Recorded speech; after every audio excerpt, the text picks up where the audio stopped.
Good morning. What an exciting morning. You guys are awesome. You look awesome, nice and sharp, ready for our final Speakers Bureau with our really awesome surprise and guest of honor today. I think there's some more students coming in, so we'll let them get settled. But I could see that you are again ready to receive an awesome message this morning. And those messages are always about you and how we love you and how we believe in you and we expect great things from you. And that's why we do this every month. Think we're ready? Are we getting settled? So without any further ado, I'd like to turn it over to our very dear friend, Dr. Donna Mills, as you know, is the school board member who has been here, who has spearheaded this movement of the Speakers Bureau. And again, just to fill you each and every month with the message of belief. So Dr. Mills, please join us. Come on up. Thank you for being here. And I'm so excited that I forgot that I have some students that are supposed to come up and officially start us here. Would that be great? Could we ask them to come on up? Who do we have coming up to lead us in the pledges for this morning?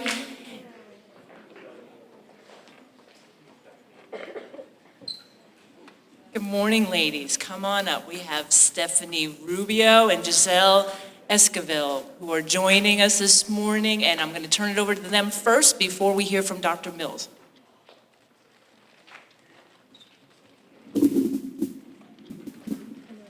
Please stand for the Pledge of Allegiance.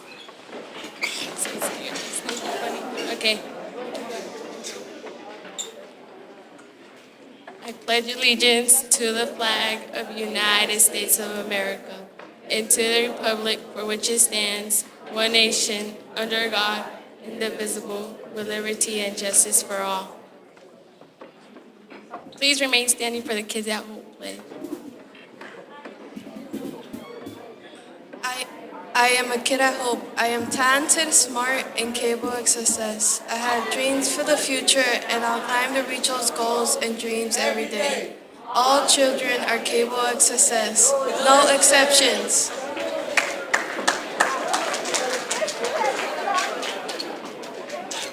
Please join us. Thank you so much. Good morning, everyone. You just said a pledge. You said at the end of that pledge, all children are capable of success, no exceptions. And let me tell you something. We've been coming here for the year. I've brought different speakers here all year long. And your attitude, your attentiveness, your presence has been superior to all.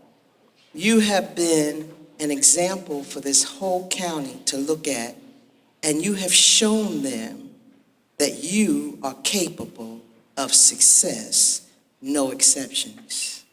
Put your hands together for yourselves. You never know how your presence and how your attitude can change the lives of others.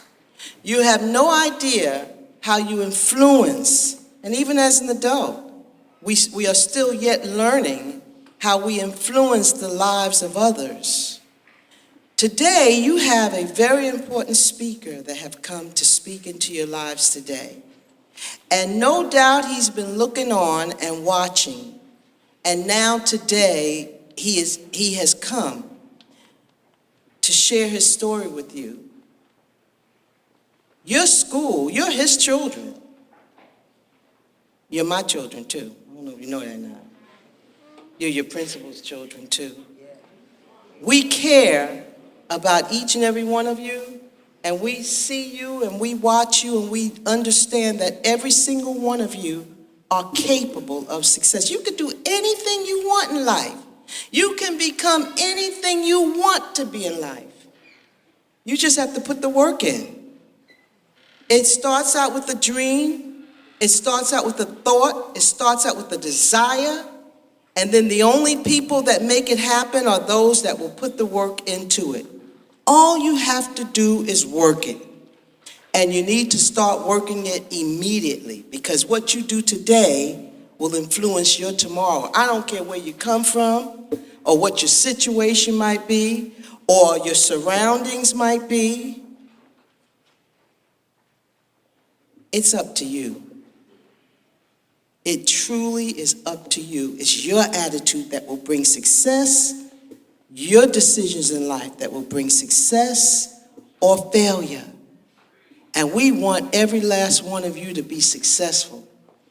That is why we come, to speak into your life. Not all of you, each one. I come to speak into your life, young man. We bring the speakers to speak into your life, your life, your life.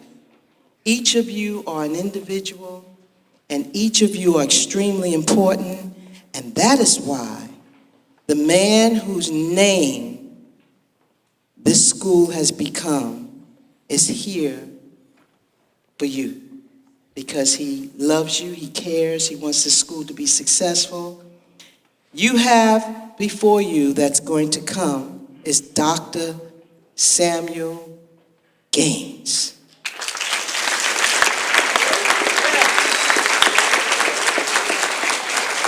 And Dr. Samuel Gaines is going to share his life story with you. Would you please give your undivided attention, which I know you will. You've been doing it all year long. Now you got the man in front of you, okay?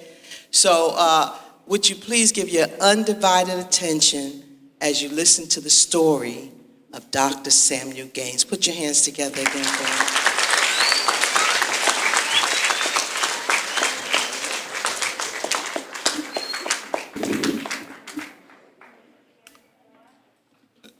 Good morning. What an awesome welcome that was. To be greeted from my parking lot all the way here by the students. I remember the first time we opened and I came in that door and the elementary kids were here, the smaller kids, and somebody spotted me and they called my name. And instantly there was a sea of students around. They couldn't see me, and the principal thought they were going to trip me down and she couldn't get to me. But the love has still been there. And Dr. Mills has already challenged you. She called and I put it on the schedule. Last month I had the council, so cleared this from that. She wanted me to tell you my life story. My life story. First of all, I began in a time when it was much different from what you live in. You have things that I never dreamed of. You do things that I never thought that I would see being done. I was born here in Fort Pierce, Florida. I was born during a time when what we had, we called it segregation. We did not see a mixture like I see sitting here now. We were all in a school that we all looked alike. There were no cell phones. There was no TV. I remember one Christmas, my Christmas gift was a radio, and I cherished it. But you have to go back in mind if you can. It's hard for you to believe this, but it was true. But in spite of the conditions, we achieved. And that is what you're being told today. All of you are not coming from the same economical level of communities. You have different wants, you have different needs, but you all can be achievers. Shake off the chains that might hold you, but you've got to believe in yourself. I was born on North 7th Street down in Fort Pierce. My grandfather happened to have come into the county earlier in his life. That's what got us here because the family came from Melbourne, Florida, the Stone family. And he had a brother in 1916 that decided he wanted to go into funeral business, and he opened up a funeral home in Tampa, Florida in 1916. After he established that, then the other two brothers, he had a cousin and a brother who was interested. So they went to school, and the cousin came to Fort Pierce in 1924. Didn't last but a year. And the brother went to Cocoa, which is in Melbourne, in 1923. My grandfather, living in Jacksonville, was on the East Coast Railroad, and the railroad was our major transportation for people to travel up and down the East Coast. And he stayed on that, and he used to come from Jacksonville, and it would lay over here in Fort Pierce, and then to catch the next train and go all the way down to Key West. During his layover here, he met some people who had a desire to establish a church, a Methodist church. And he, being a young ordained Methodist minister, they encouraged him to help them do that. So therefore, in his layovers, he did help that in early years. The St. John, which was now the St. John United Church, United Methodist Church, was founded by my grandfather. But a hurricane came along around 27 or 28, and they tore the railroad up, and therefore the train could no longer go to Key West. So he came back to Fort Pierce, where he knew some people, where he had established a church. And he started selling insurance, simple insurance now. Education was something that he did not have that much of. My grandmother, his wife, was self-taught. But they instilled in us the need of education.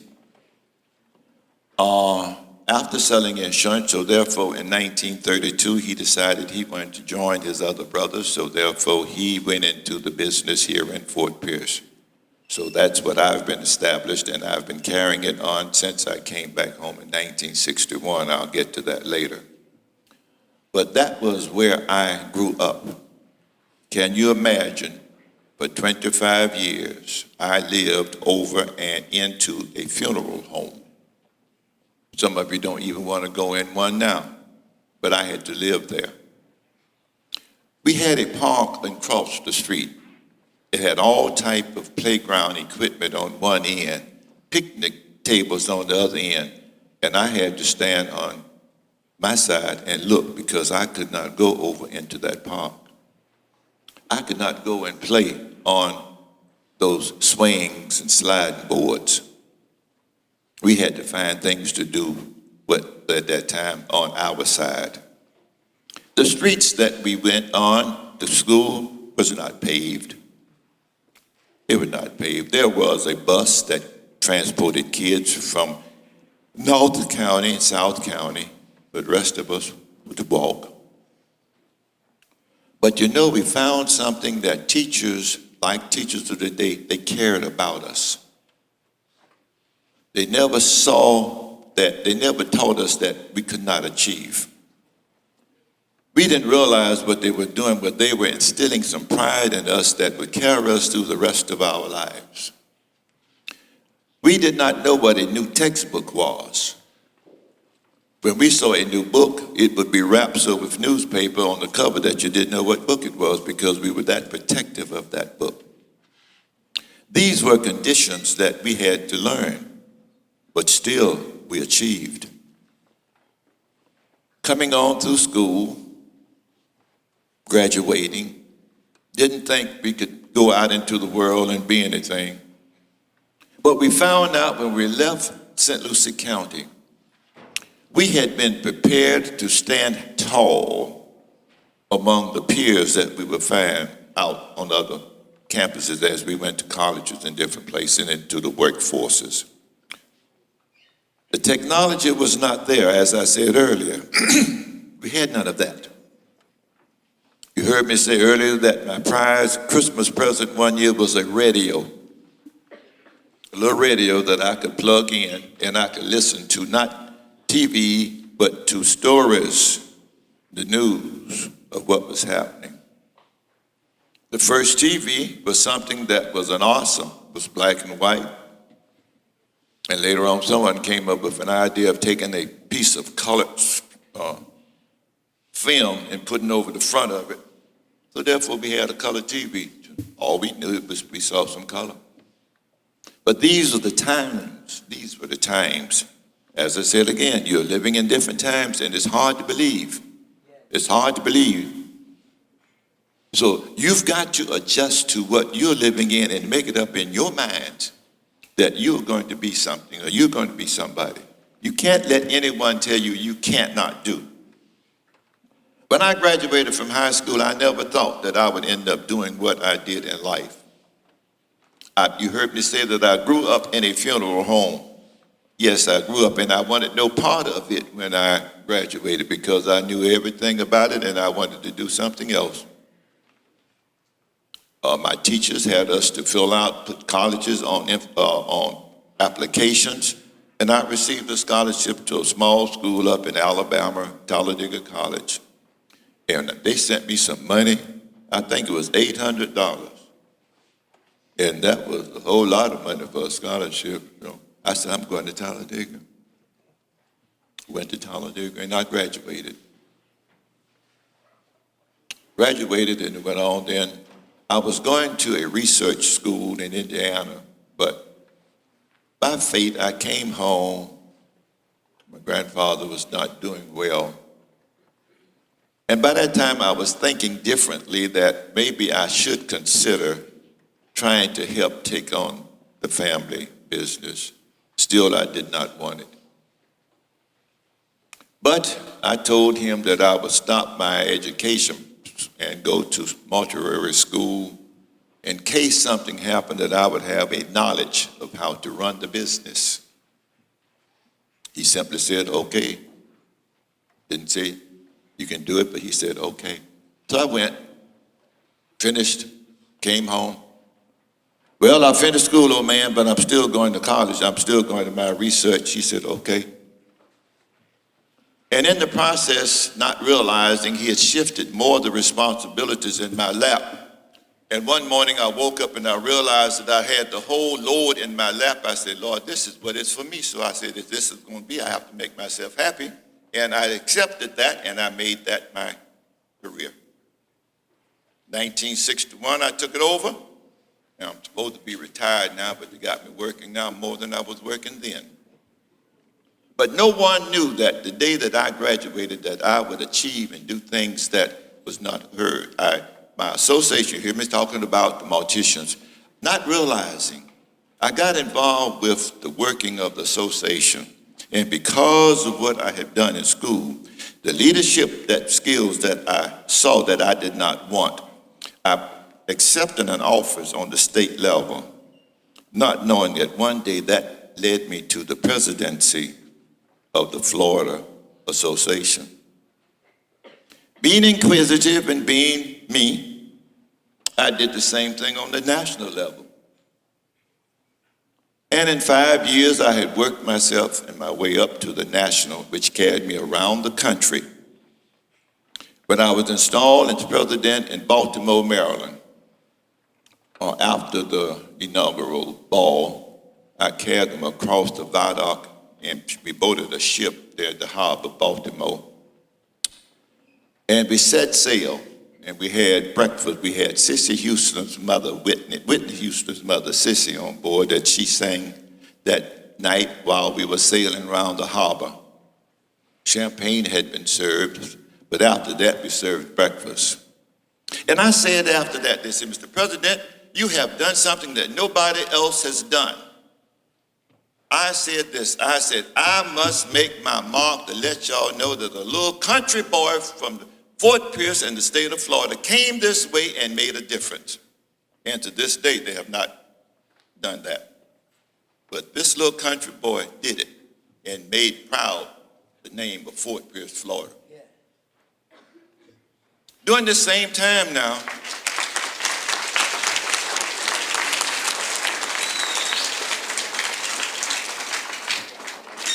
during this same period,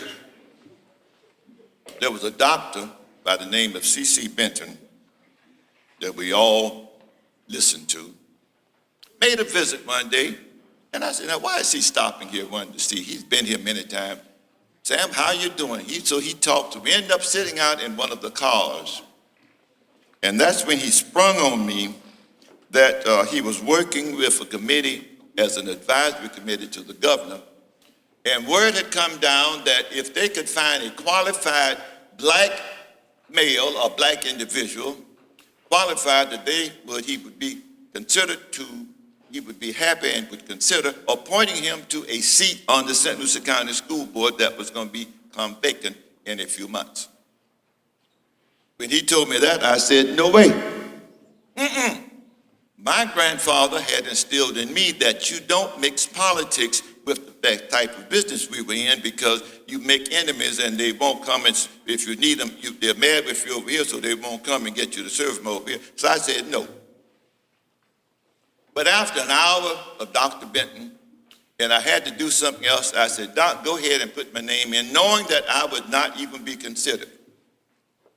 Put my name in, so he did. And it went through the process, not knowing there was two other committees also working, and they submitted other names, but my name happened to have been on those two. My name, I think, was the only one on all three committees. But I got a call about midweek, about a month later, from Tallahassee telling me that on Friday, the announcement was going to be made that the governor was appointing me to the St. Lucie County School Board, 1972. And when the local committee met with me, I had to promise to run after those 2 years for the seat fully. So that's the history of it. That was the beginning. I received the appointment in 1972, and 34 years later, I left. But 34 years, I served on the St. Lucie County School Board. That same little insignificant fellow that had graduated from a school with no way of knowing that he was going to succeed in life. But what had been instilled in me during that time propelled me into doing my life task. The rest is history. Now, there was a time on the school board that textbooks would be adopted every year by Tallahassee, and the board then would have to review, select, and order for the next year.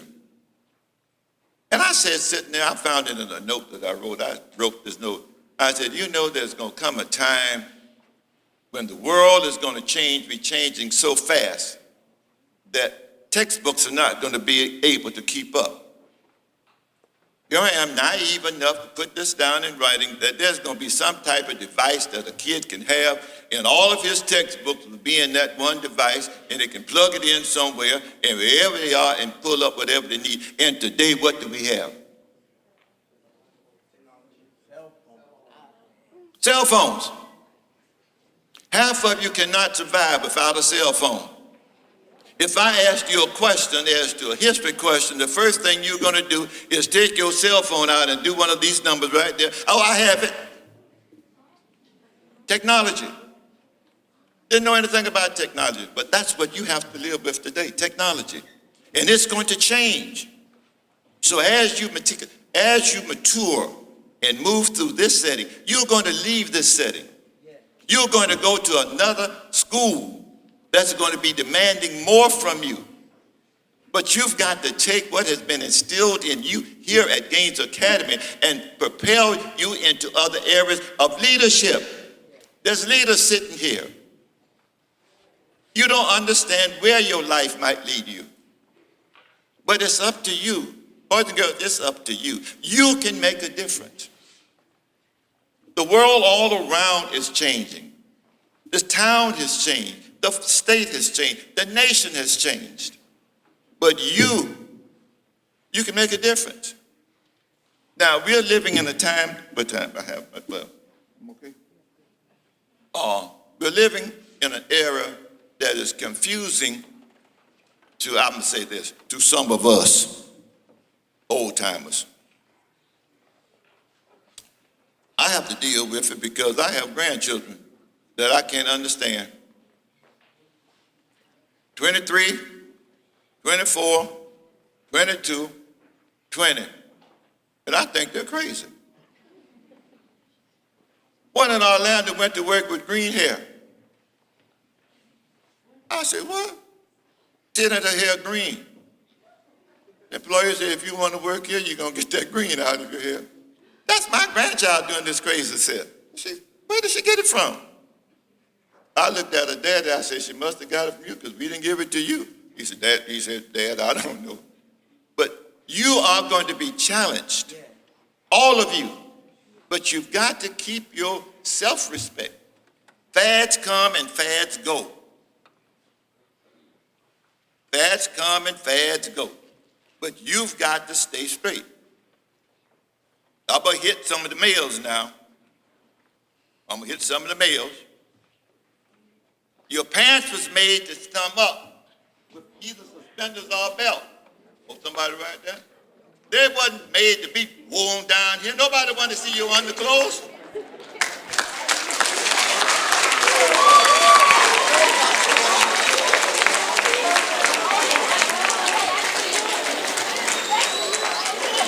No one want to see your polka dot underwear. Pull your pants up. You are men. You are males. Pull them up. Young ladies, I know it's fashionable to have all the fashions, but sometimes the boys get tired of seeing all these legs.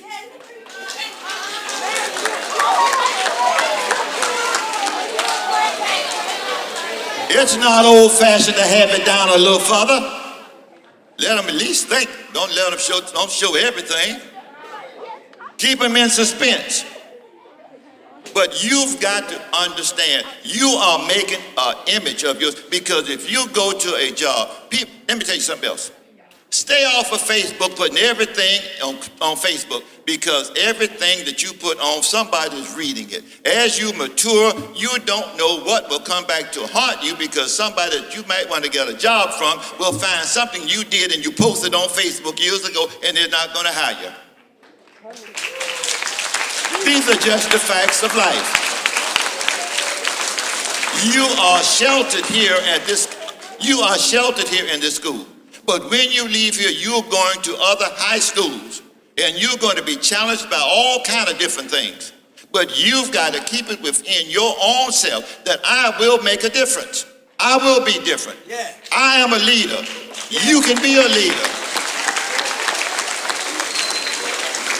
So wherever you go in life after you leave these halls of Gaines Academy, make sure that you represent who you are. Who you are. You are young men and young women who are in this world to make a difference. Yeah. And you can't make a difference by being like everybody else. Sometimes it's good to be different. Let them call you. Oh, he's strange, he's different, he doesn't act like. No, you don't have to act like everybody else, because I'm who I am. I am who I am. I am going to be somebody. I will get there. In spite of what you say, I will achieve. Understand? All right. So here I am today.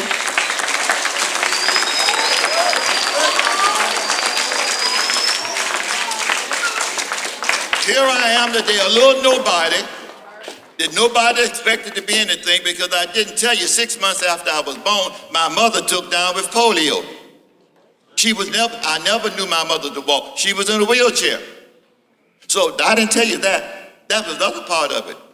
So therefore, I had to listen. I had to sit where she could always watch me. So I am a history buff also. But that was another tragedy that struck the family. A young female with a 6-month-old baby with polio. Polio was something that caused you not to be able to walk. And she was never able to get up on the crutch. She was always in a wheelchair. But through it all, she did what she could do to help. When I was in school, my mother in a wheelchair started crocheting. You don't even know about that, but you think she would make little dollars and handkerchiefs for people and sell them. And she would send me a check every month for $30 that she had worked in her wheelchair for me. And that $30 lasted me the whole month. But she sacrificed to help me. So therefore, I had to come back because of her.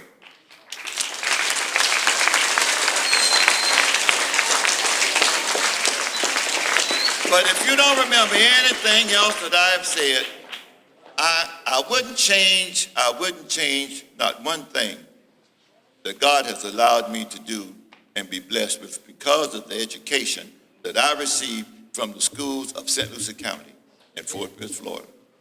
So therefore, I'm challenging you today. As you depart, I think some of you have another year. What is this? This is the, what? 7 days, okay. Some of you will be leaving. Some got another year. But those of who you are leaving this year, make sure whatever campus that you land on, make a difference.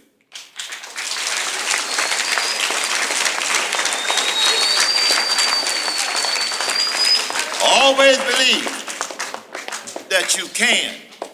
Keep telling yourself, I will be somebody. I will do something. I will make a difference. I will, and success will be yours. Thank you. God bless you.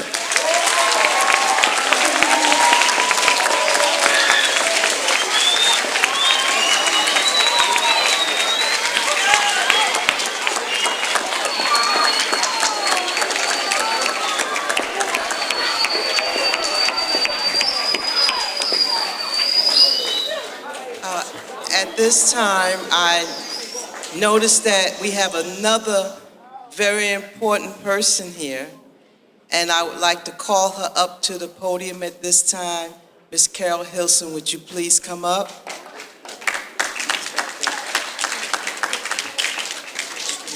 Miss Carol Hilson is one of the school board members. Remember I told you there's 5 of us? There's 5 of us. And since I've come on the school board, she has been very instrumental of being very supportive of me and has been a very long-time friend of Dr. Gaines as well. That's what you see.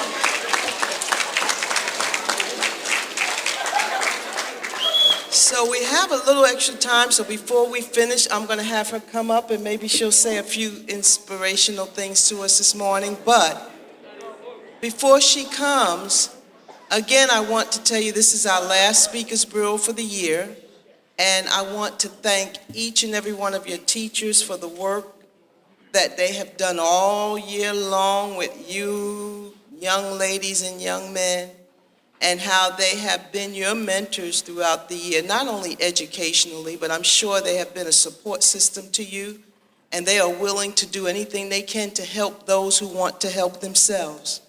So I want to say this to you. If you need help, please contact someone, an adult that you know, care, and ask for help, and they'll help you. But people do not help people who don't want to help themselves. So you have to be the first one to step up and say, I need help in math, or I need help in reading, or I need help here or there. And you'll find that help if you look for it. Now, we want to also thank your principal, Ms. Tracy Wilkie, for allowing the Speakers Bureau at your school. Put your hands together for her.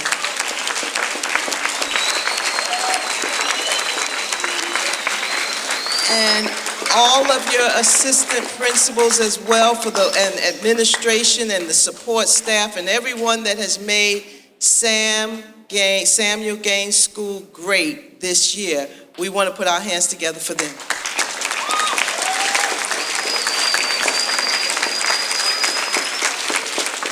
Now, you're the first year students that have had the Speakers Bureau.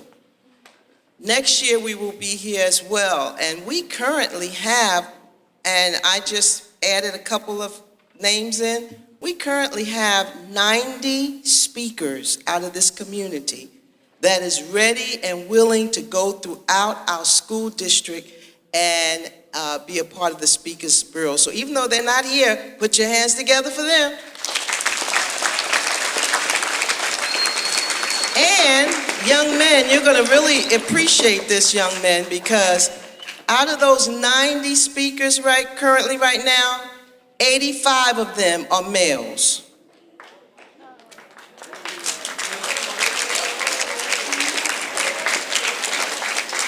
And so now we are working on bringing more females into the Speakers Bureau, because we have quite a few males, and they really, when I go to them or when we go and approach them, they are so ready to share their story. Now, last but not least, we want to thank, we can't even say the word thank you doesn't even measure up, but I cannot find a greater word. So we want to say thank you to Dr. Samuel Gaines for being our last speaker for the year.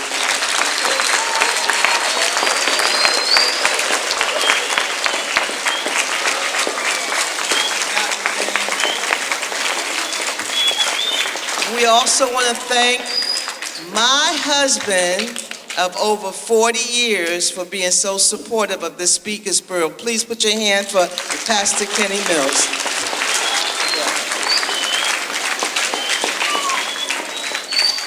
And I also want to thank two more people. I want to thank the other person that's on stage with us today. Her name is Miss Laura, and she wants to be a part of the Speakers Bureau. So put your hands together for Miss Laura.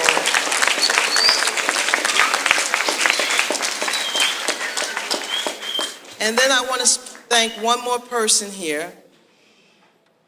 One more person, because she's helped me put all of this together in the way of the part that I'm not good at. She's picked up for me.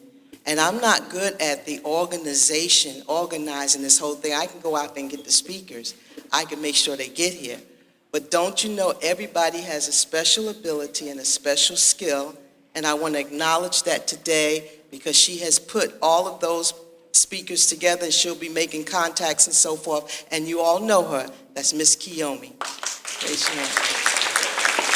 Stand up, Miss Kiyomi. At this time, without further ado, my fellow peer, my fellow school board member, Ms. Carol Hilson. We still have a good, 5 minutes? Ms. Carol, would you please come up? And you might even want to share a little bit of your story in 5 minutes. Thank you. What an honor. Thank you so much. And many of you that may not know, Dr. Gaines was my mentor. I've been on the school board for 16 years. And he was my mentor. Everybody has to start somewhere. And I had that opportunity, by the grace of God, to have a mentor who knew me, who knew my background. I grew up in Fort Pierce, but I want to tell you something, and I want you to listen to me. When I grew up as a little girl in Fort Pierce, there were black water fountains and white water fountains. If you were black, you couldn't go to a white water fountain. I want you to think about that. When I went to my doctor's office, there was a white entrance and a black entrance. That's how it used to be when I was a little girl in this community.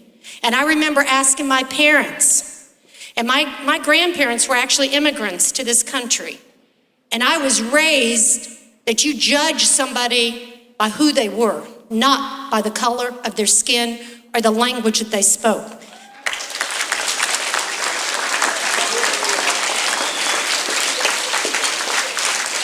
So you remember, this is your gift.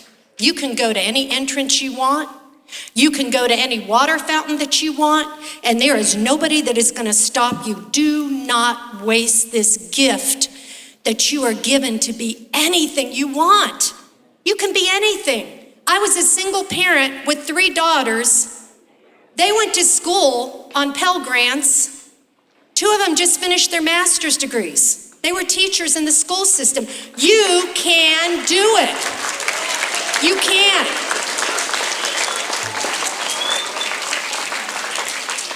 You think about it. You think about the water fountains, and you think about all those doctors' offices and all those places. If you had color on your skin, for that reason alone, you had to go to a different entrance. We know that's wrong, but that's the era that Dr. Gaines was a champion in. He championed your rights. So don't waste it.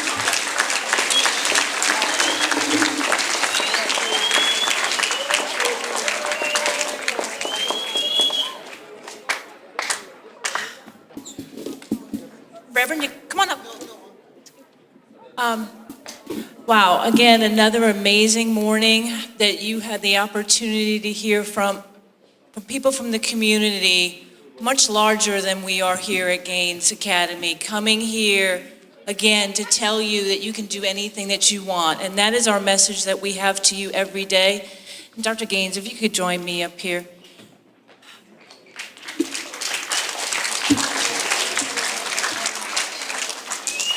You know, we have always been very proud of the name of our school, Samuel S. Gaines Academy K-8. Always very proud. And you guys make me proud every time that all the things that we do here together. But we have something that, what I say to you always, and it's our motto here at our school. And so if you could say that together, because Dr. Gaines puts a face to that. And I want you to make that connection, because that's what he's believed in you all along. And he's made this school be here. You have to understand, and I know sometimes you're not always putting those connections together and understanding the history, but we would not be standing on this stage today without Dr. Gaines' influence. So I want you to say with me that we believe in Gaines at Gaines. Say it again with heart. Believe in Gaines at Gaines. And Dr. Gaines, that's because of you. Absolutely. Thank you so much. And my ladies here have something they want to give you.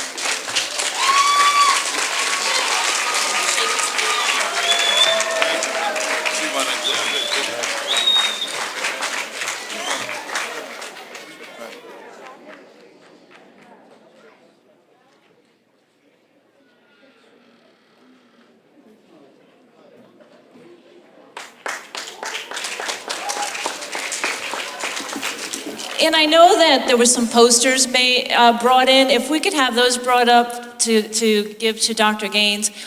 We had probably about 1,000 of them, so we can continue to collect them for you, Dr. Gaines. But here's a sampling of some of the wonderful posters that the kids greeted you with earlier this morning that we want you to have, because they did make them for you with heart.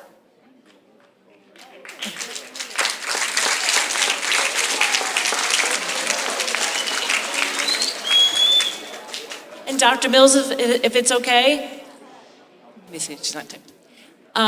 We, as tradition, have started to have a photo session, if we want to do that. So we had really, these are the wonderful things that are happening at Gaines and the opportunities that you as students have.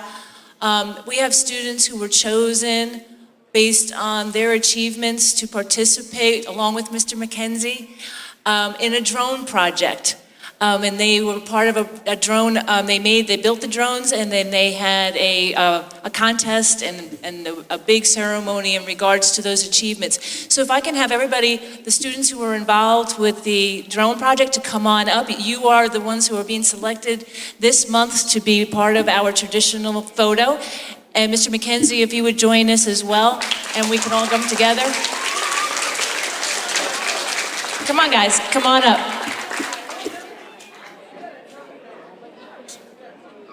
Thank you, Mr. McKenzie. You want to call yours to hear that? They're starting to come.